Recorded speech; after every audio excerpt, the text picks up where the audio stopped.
Hello and welcome to tonight's podcast. Before we get going with that, I would just like to have a quick word about today's sponsor, CABI, the Community Assembly of the British Isles. We are constantly seeking solutions, and it is evident that complete unity among the people is essential for us to reclaim our power. I believe the Community Assembly of the British Isles represents the best option available. CABI's goal is to transform every community into a powerful entity, creating a vast network of strong communities. It is the people who should determine how we live our lives, and it is the people who can empower themselves to make this a reality. The Community Assembly of the British Isles is a great facilitator in helping to bring this vision to fruition. Since its inception pre-2020, CABI has been steadfast in its mission, actively facilitating change across the British Isles. Click in the video description link below to find out so much more, and sign up free today. Let's take back the power. Now please do enjoy the podcast. Are you concerned about all this corruption being misgendered as conspiracies? Well, don't you worry. Sit back, relax and join in the conversation as we talk with today's guest. Welcome to another LSB Film Productions podcast with your host, Chris Brooks.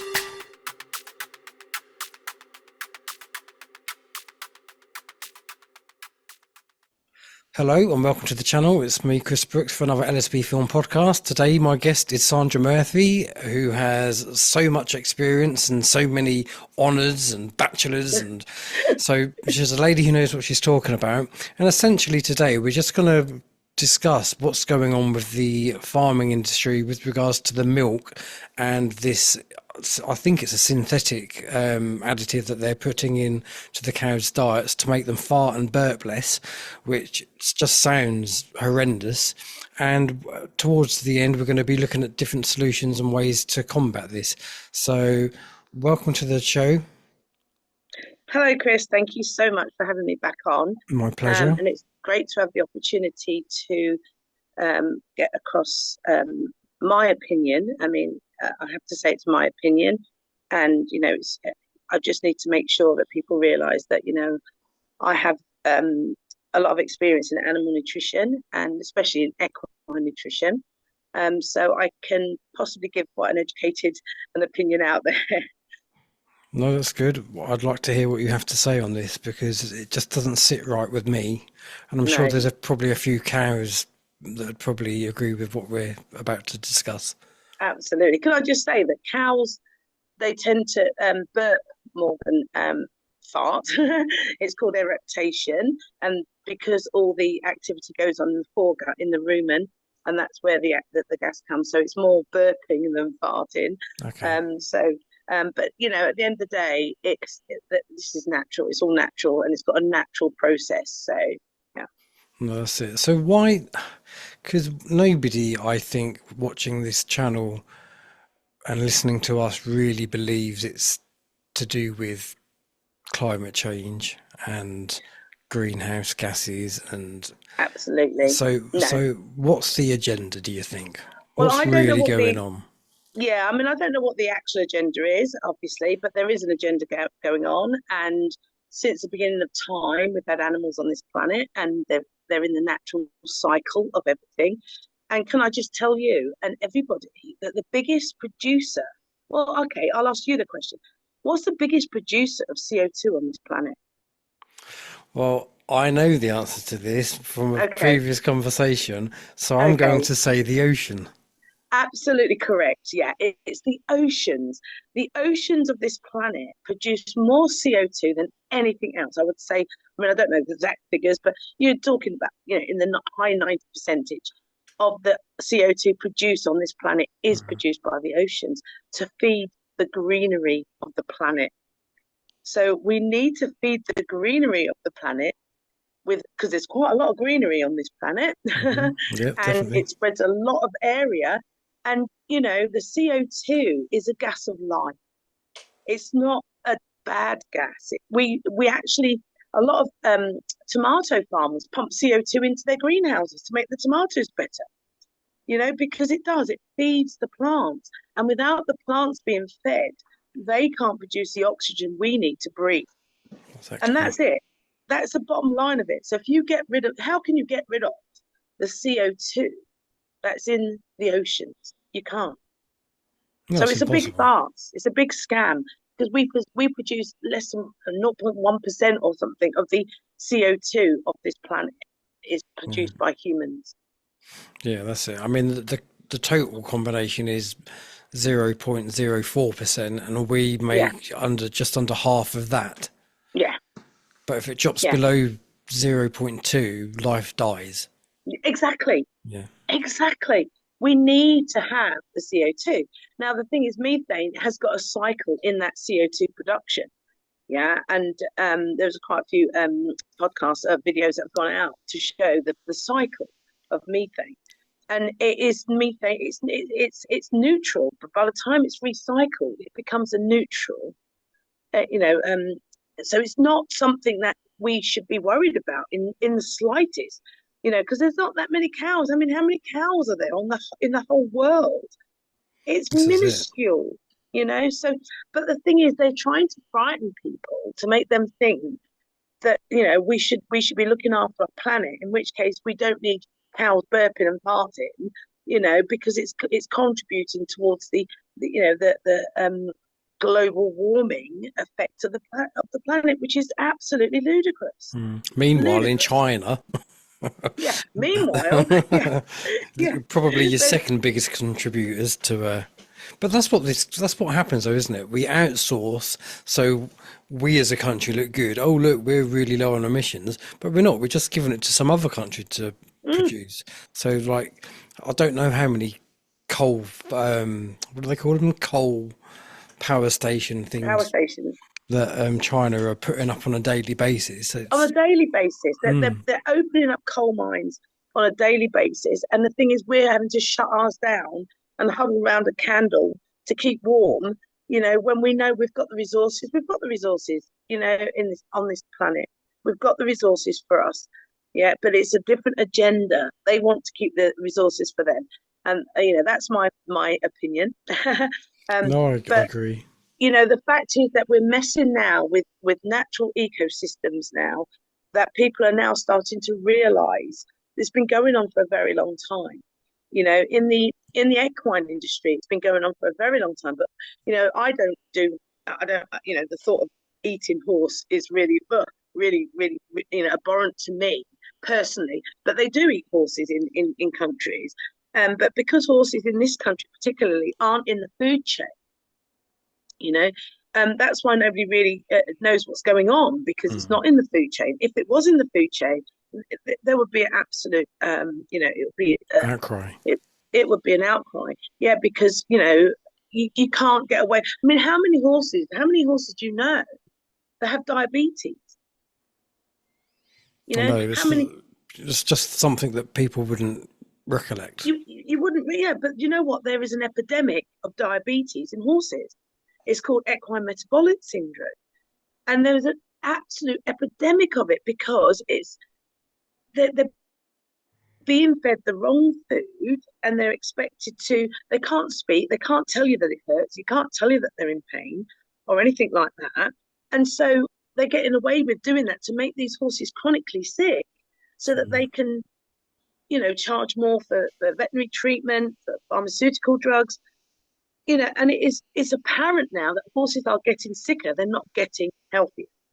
Mm. Just like humans are getting sicker and not healthier. And it's due to advances in medications and things, but it's not. It's making them sicker, And messing with people's food. messing with people's food. Mm. And I think now because it's in the mainstream now and people have seen it, I'm hoping that they will start looking at their own diets to make sure that they are looking after themselves better, i.e. pro-inflammatory oils, like rapeseed oil, sunflower oil. But these are all pro-inflammatory oils that make you chronically sick, you Mm. know. And once you start looking at those oils and you realize that if you use a good quality omega-3 oils, like your uh, for horses, it would be flaxseed oil. It'd be like what we do with our Equigel, those types of omega-3 based plant oils. But for us, coconut oil, olive oil, these are great oils for us as humans, rather than the pro-inflammatory, highly processed oils that are in everything. And dare I say lard? Lard, yeah, lard's good. Lard's Mm. from beef. I think it's from beef or pork. I don't know which one it is from, but I don't particularly eat lard. But lard is a saturated fat, a solid fat at room temperature, and so that's something that we can eat, as a part of our diet. No, You know, absolutely. I mean, it's great um, to see that there's such an awakening, shall we say, yeah, to what's going on. And I think it does all come down to it's an attack on the kids as much as it is because obviously they drink milk a lot at school. that's right. And I understand that they're adding more fluoride to milk. Oh, yeah, that came out last summer. I think I heard that last summer that they were trying to put fluoride in milk. And the thing is that that is the biggest demographic of milk consumers, isn't it? And Mm. babies and children. And I read a statement just a minute ago from a some information on the three NOx, nitro oxide propanol or something it's Hmm. called, and that has an issue with the male reproductive systems, and so if you're getting that through the milk, which there is no barrier, through to the milk production, you're then passing that on to whoever consumes it. Hmm. So we've got to be very careful. And the other thing, the other ingredient that's in this Arla, which when I looked it up, was propylene glycol. And if you look at what propylene glycol is, it's antifreeze.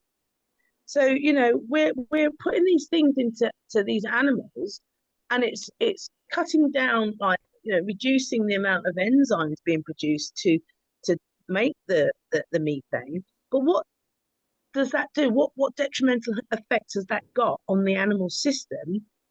By doing that, but the natural system. And that's what's quite scary, because they didn't realize that bone meal would cause CJD in humans, and we lost Mm. 4.5 million cattle in the 80s. They were slaughtered.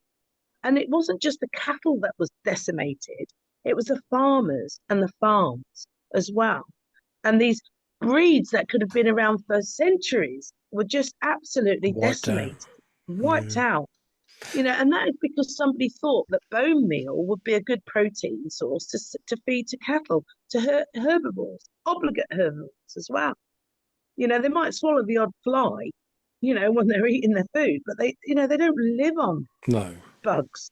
And that's the other thing that they're producing as well. I spoke to somebody not so long ago who told me that they are researching insect protein to feed to cows. So, what do you think the solution is then? What do you think that can be done to change this? Well, we need to look at, I think, I mean, I obviously have been working with a novel source of protein and hydration and good quality forage for a long time, for the last 10 years. And we produce really healthy horses. We don't have in our community, we have very, very little gastric ulcer syndrome. I'm not saying that, it's a cure or anything like that, but horses that are prone to that type of condition seem to do very, very well with what we have, because it's all natural. We don't put any chemicals or additives or anything in our formulations. Um, and the thing is, things like the biggest killer of horses in the world is colic, impaction colic. Well, you can't impact on a liquid. So our liquid feeds not only are providing large amounts of fluid to the hind gut to allow saliva to be made to stop impactions occurring.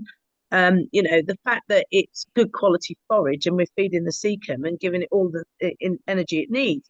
The nutrition side of it is really, really good as well. Mm. So, we've not had issues like that with our community. And so we've had the solution for a long time. But because it makes horses healthy, there's no money in it, and I've got the patent on it, so they can't steal it off me. The fact is that it's there and it's doing the job, and it goes all over the world. And so I've got experience of, good quality forage and good quality feeds for animals. And the ruminant side of it, as I said earlier, before we went on air, I was talking about the ingredients. Like, for instance, lucerne alfalfa is a really good source of protein, and it travels through the rumen a lot quicker. And if it travels through the rumen quicker in a cow, it reduces the amount of H ions that are produced, which reduces the amount of methane that's produced. So there again, you're getting good quality forage. You're getting, everything that the cow needs, and it's not causing it to have any detrimental effects. But all it does do is go through quicker, which then reduces H ion. The other thing is if you put good quality polyunsaturated fats in there, omega-3 oil, that needs to use up a lot of H ions to then turn it into stearic acid, which is your saturated fat. So your hard fats on the outside of your meat and that. Mm. I mean, it uses H ions there to break down and sort of to convert to the saturated fats. So you're doing it naturally. You're reducing the amount of H ions present naturally. You're not killing off enzymes, or you're not reducing bacteria, and you're doing it naturally. So there you're going to have a less methane production for the climate hoax. Yeah. But then you're not giving the cow anything that's going to make it sick, or we're not going to have to in 3 or 4 years time slaughter another 6 million cows, because it's natural. It's all natural. Do you think when we going back to when we had like the the mad cow's disease thing, Yeah. how much of that do you think was just to cover the story, just to get rid of mass animals, or do you think that was a genuine? No, you see, that's a problem that I've got, because I've got my own opinion, and it is my own opinion. I have to say this because of my business and because of me being, in this sort of field. I've got to be very careful what I say. But anyone would know that you don't feed meat to herbivores. You don't feed bone meal to cows. And that was quite a while ago. That was in the 80s. But that must have been research. And, somebody must have gone, well, hang on, you can't do that. That's not nature. But they got away with it. They did it. And I just think to myself, that's crazy, because if they've done that, they've now got a way of convincing people that if there's something wrong with the cows, they can kill them all. And this additive thing, we don't know what the consequences are of this. We don't know what it's going to do in 10 years' time to people. And in 10 years' time, if we allow them to carry on down this route and we use all these chemicals, in 10 years' time, when people start growing 3 heads and, kids start having, getting ill and sick and, all that sort of thing, then they trace it back to this. And not be able to reproduce, absolutely, on an already declining, population. Dangerously, exponentially low, and we're doing that now. Just think, what is the agenda? Is there an agenda? I mean, I think there's a couple of nefarious reasons already. One is like this feed additive thing. People are very sensitive, and if they realize now that that's what they're doing, they might just decimate the farming industry, because they don't want to even be subjected to and maybe taking some of this in. So they stop eating meat, which means they stop drinking milk, which means the dairy industry is going to suffer. Is it a way of collapsing that? Maybe. And the other thing is, like I said, like we've just said about killing off the cattle. Is it another way of saying, well, they're real poorly now, let's kill them all off because they're giving us some sort of condition that's caused by this thing? We don't know. No, we don't know. It's very reminiscent. It's very reminiscent of the recent government inoculations as well, isn't it? Where oh yes, it's safe and effective. It's safe and effective. Whilst many people were shouting out, "No, it's not." No, it's and not. then only now is it coming out that actually, no, it's not that safe and effective. No. And so it screams to me of the same kind of rushing it through, because I believe they've done like a 90-day trial, is it? Something like that. That's not enough time to decide anything. No, absolutely. And they did it on rats as well, and the carcinogenity test on rats, and one or two of the rats died, and and it's just like they got cancer causing tumors and things, but it's really quite scary, because if we don't start looking at it now, by the time we get there, it's going to be too late. it's going to be too late. Just like it was too late for those 4.5 million cows. It was too late for them, because nobody decided that they'd look into it and make sure that this wasn't going to hurt people. And I think we're really now all very skeptical of the government. We're skeptical of the big pharma. We're skeptical of all these things. We should never be skeptical of nature, because nature's got it right. Nature's perfect. We shouldn't be changing, modifying, trying to change what Stop playing nature God. has developed. Stop playing God, and start working with nature, using nature, not using pharmaceutical chemicals. It's got a track record of not working. You can't tell me that now in America, for instance, that everyone's healthier in America because of all these drugs and all the things that have come out. America's the most unhealthy country in the whole world, with nearly 50% of its under 17s, under 18s obese. And I think they're putting children on Ozempic now, which is that drug to stop them eating and getting fat. Is that the one that's been linked to about 10 deaths Possibly. so far? And once you go on it, you have to stay on it for life. It's like, but you can carry on eating your McDonald's. It's fine. Yeah. Oh, it's sickening, isn't it? It is. Yeah, it is. They're not doing it. Well, hopefully they'll be doing something shortly, and I'm not going to mention that side of it.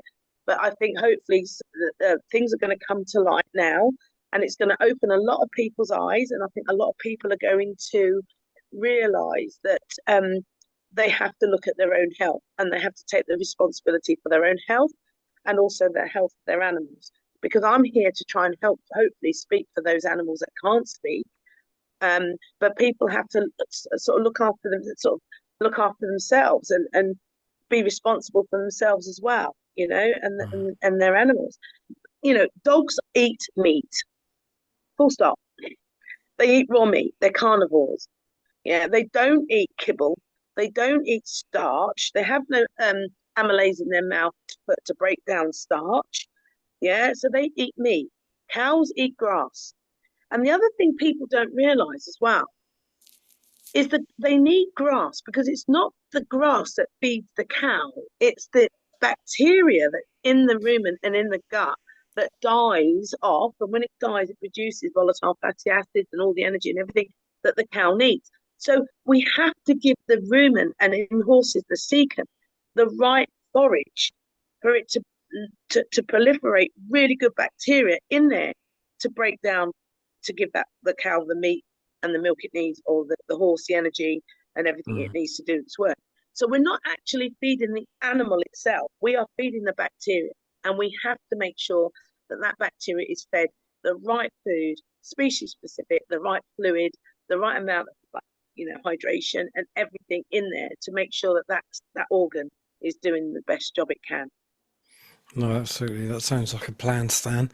So with regards to the product that you're working on, how can we help with funding? Because I think that's the biggest hurdle, isn't it? Yeah, it is, absolutely. Because obviously we can't just produce a feed and just say, oh, here it works. We need to be able to do something, get some research on it, get some, university involved studying it, to then produce the data that we can say, okay, this is the way forward, because we'll only be using species specific ingredients. So we're not going to have to go through all the the chemical side of it. We're literally going to be using forage, and good quality plant oils and that sort of thing. So we're not worried so much about the effects of this, because it's all natural. It's what the cows would eat normally, and so I'm just hoping that we can get some backing to help me to take this further, and to see if we can develop something that we can feed our cattle, during the winter periods when there isn't the grazing out there. They're not out there on the grass. And, I do work a lot, very heavily with lucerne and alfalfa, which is a really good source of protein. It's a very good forage. It's a legume, and it also nitrogen fixes the soil. So it's good for farmers. It cuts down, the need for fertilizers in the soil, because it looks after the soil as well. And that's another big issue that we're getting with all this monoculture and everything. We're wrecking the soils. So we need to start looking how we can be environmentally friendly properly, not this green agenda. We need to look after the environment. We need to make sure that what we do doesn't have an effect on the environment as such. But we don't need to push these agendas that are actually making people poorer, sicker, iller, less sedentary because they can't go anywhere, that sort of thing. We need to be looking at how we can increase good quality soil, we can increase good quality food for the cattle and the livestock, which will then give us good quality food and meat and milk for us, and we're going to be healthier. If we can make horses healthy and we can make cattle healthy again, and then we are going to be healthy ourselves. We've got to start looking at our diets. Our diets is what we eat is what we are. Absolutely, 100%. Any contact details that I can leave in the video description should anyone wish to if anyone's contact you? interested in helping me to to produce this, to develop this, I've got a couple of universities I'm working with at the moment. But we do need somebody that's ethical, that wants to see good quality meat, proper meat, not lab-grown meat, meat that's been fed on grass and good quality natural ingredients. And, people that want to help to develop something that's healthy for these animals, but there's a lot of people out there that want to throw money at things that are not good for animals.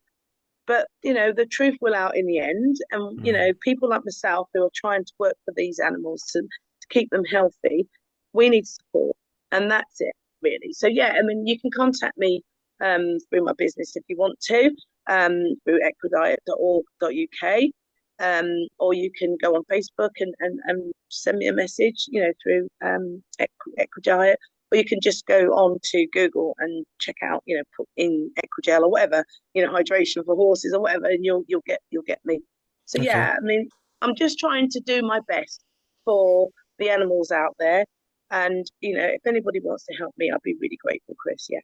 Okay, cool. Well, for everyone who's watching this, if you are in a position where you can help and you'd like to help or just find out more, then please do get in touch. You could also get in touch with me at lsbproductions123@gmail.com, and I can pass on any information as well.